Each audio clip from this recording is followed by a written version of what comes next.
Hi, I'm Emma, and today we're going to focus on some staples of yoga practice. We're going to look at some yoga poses that make us strong. So we're going to start just by sitting cross legs in easy pose to connect to our bodies and connect to our breath. So make sure you feel comfortable. If you're not comfortable sitting cross-legged, grab a cushion or a pillow to sit on and just place the palms of your hands on your knees. Draw your shoulders over the hips. So often we sit forward of our hips and our heads go forward and we start to get our spine out of alignment. So we want to sit upright, relax your shoulders, relax your arms, and just take a moment to notice how you're breathing. So in yoga, we try and bring our attention to our breath so that we can move with more power, with more energy. We can move more smoothly.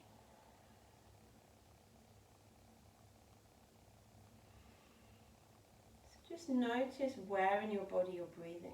Can you feel the movement in your belly or your chest? Maybe your rib cage. Can you feel a sense of the body opening as you draw the breath in? And can you feel a sense of letting go as you exhale and release the breath? Just try a few rounds of breathing, focusing on just awareness, without trying to change your breath, but just becoming aware of how you breathe and how it feels in your body.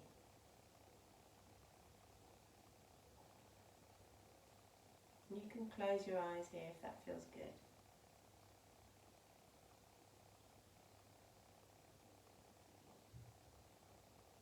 So we start our yoga practice by finding a sense of calm, releasing tension, so that when we move into these strong poses, we can do it without tension in our bodies. Opening your eyes. We're going to find our way in our first pose to the really foundation of yoga, which is downward dog. This pose stretches almost every part of our body. So for downward dog, you want to make sure that your hands are about as wide as your shoulders. The palms are pressing down and the fingers are spread. And then moving your attention to your feet. Make sure that your feet are about the same width as your hips, maybe a bit wider. And you want the heels not to be on the ground, but slightly lifted. And then draw your weight back, lifting the hips and dropping the head and shoulders. So as you move that, make that movement back, and we can do that just by bringing the shoulders over the wrists in a straight line, and then take a deep breath in and exhale, draw the hips back, draw the head back, and feel the stretch down the back of the legs. I'm just going to do that a few times. So coming from the shoulders over the wrists, and exhale, drawing ourselves into that really good alignment that we want in downward dog. And you know when you are aligned well in downward dog because you can feel the stretch in your calf muscles. Let's do that one more time. Inhale, shoulders over the wrists. Exhale, drawing it back.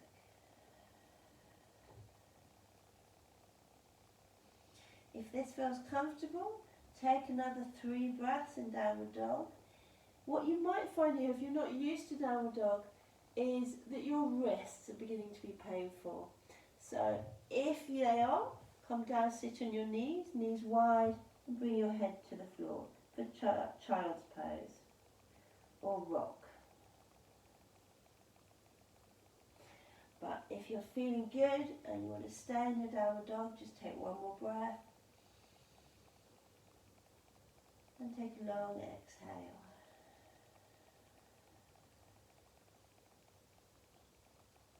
We're going to look at our hands. We're going to bend the knees and jump to your hands into a forward bend. And then slowly come all the way up to standing mountain.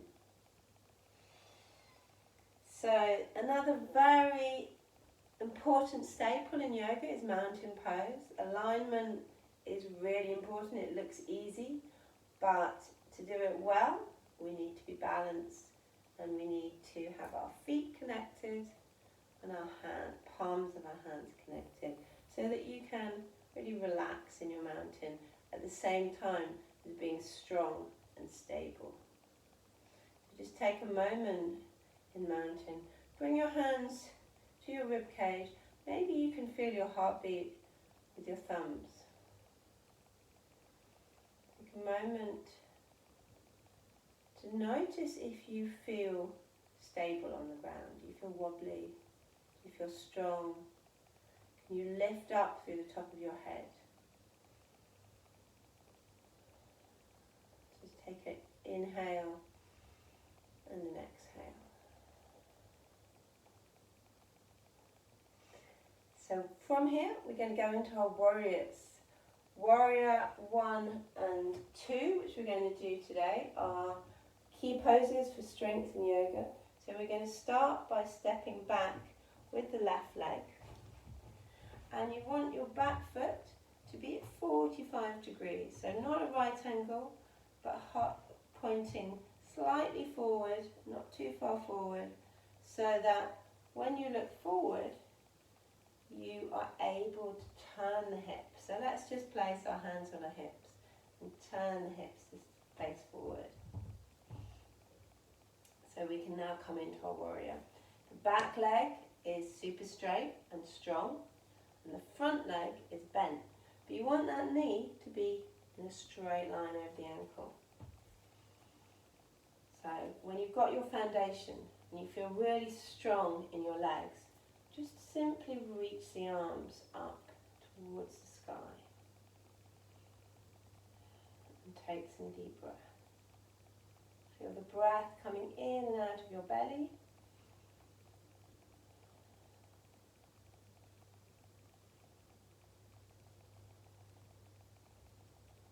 And then to take warrior on the other side, very simple, I'm just going to turn around. So that right foot is now 45 degrees towards the front. The back leg super straight, front leg is bent. Knee directly over the ankle, not too far forward because that can put too much pressure on the knee joint, cause us all sorts of problems. So use the muscle in your calf to make you strong here. Hands on hips.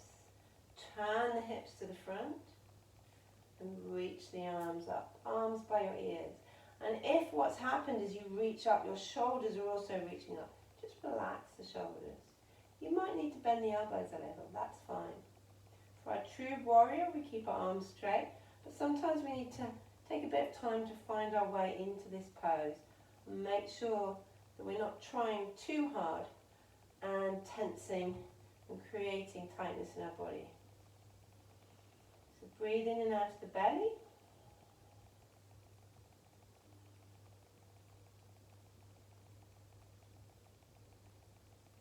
And then we're going to take ourselves into a warrior 2.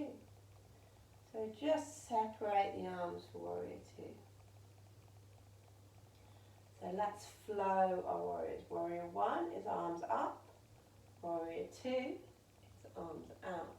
So flow from one to the other and feel the feeling of that movement. The legs stay exactly where they are. The knee shouldn't move.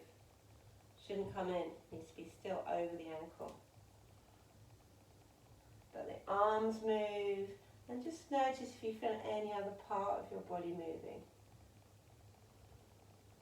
The right hip will move, so that when you're in Warrior Two, the hips are open and you're looking down that center line of your left hand, out over the fingertips.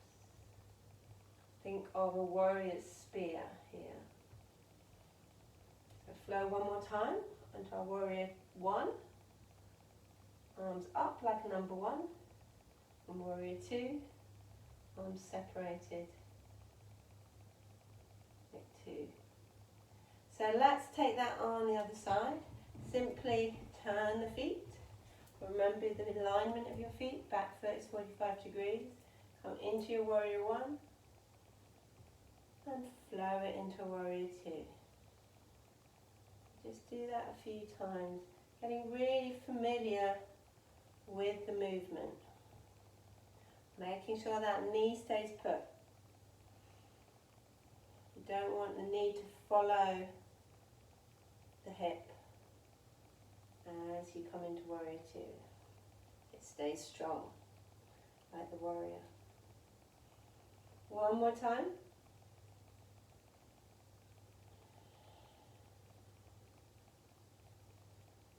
And then come to mountain pose. So for our next pose, we're going to come into a crow. So this pose requires quite a lot of strength, and we're going to start with the foundation of crow. It's also a little bit of a balance, but today we're just going to take the strength part, which builds up strength in your arms. So palms of the hands on the mat, bend the elbows and keep the elbows out to the side. Bring your knees up to the tops of the shoulders and just rock forwards and back onto the tops of the arms.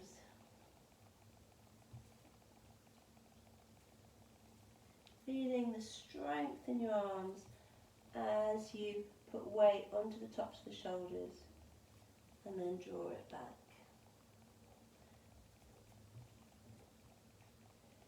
So as we progress with crow, you will fly your crow and take it into a balance, but for today we're just focusing on that arm strength, drawing your weight onto the arms. And to build up strength, you can just pause here with the tips of the toes on the mat, pouring your weight onto the tops of the arms. Feel what that feels like in the body, and then drop back. One more time, drawing your weight onto the tops of the arms, and drawing it back into a squat. So for squat, we bring our feet wide, bring the elbows into the knees, and bring the hands together. So you want to be able to draw your weight onto the heels, but if that doesn't feel possible right now, that's okay. You can take cushions or books underneath your heels, and then you can practice drawing the weight back, lifting the spine, lifting the head, feeling strong here. And our final pose today is our dolphin. So we're going to come to bring the forearms down to the mat, turn the toes under, and lift the legs. So your head is off the ground, and you're drawing the legs up straight. So like downward dog, but we are placing the elbows on the ground. So it's slightly different from the dog, creating strength in the arms.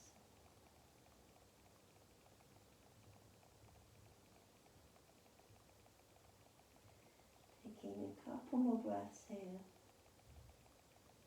and then coming down. Just sit on your heels.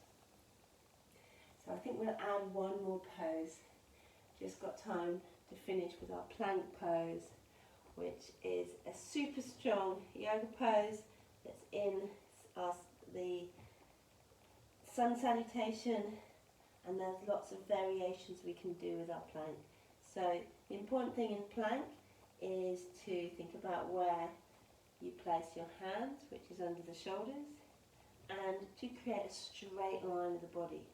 So you don't want to be in your downward dog pose with your hips in the air, and you don't want to be down here with your belly towards the mat.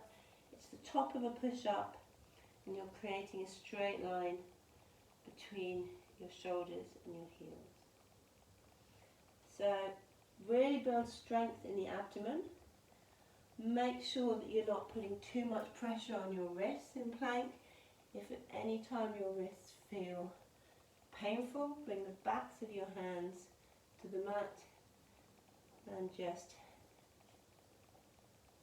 use the wrists in the opposite movement to ease off that stress on the wrists.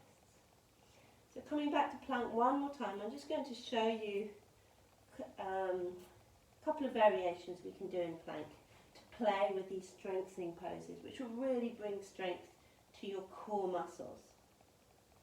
So one variation is to come down onto your forearms, still keeping a straight line between the shoulders and the heels, forearm plank. Pressing down through the palms of the hands and the forearms, building those abdominal muscles. And then our last variation is side plank, where we come from plank to roll onto the outer edge of the foot and stack the top foot on top and reach up, looking up to the fingertips. If that feels too hard and difficult balance, you can look forward or look down at the mat. Come back to plank and always take both sides. So from plank, roll onto the outer edge of the left foot, stack the right foot on top. Keep the hips lifted here, really important, and reach up with the right arm. Keep the breath flowing, even in those strong, challenging poses. So thank you for practicing with me today. Just finish for a moment when you have done some really strong poses to strengthen your muscles. Take a moment just to finish how we started, in easy pose, hands on the knees, closing your eyes and taking a breath in and out to relax the body and calm the mind. Thank you for practicing with me today, and I will see you next time.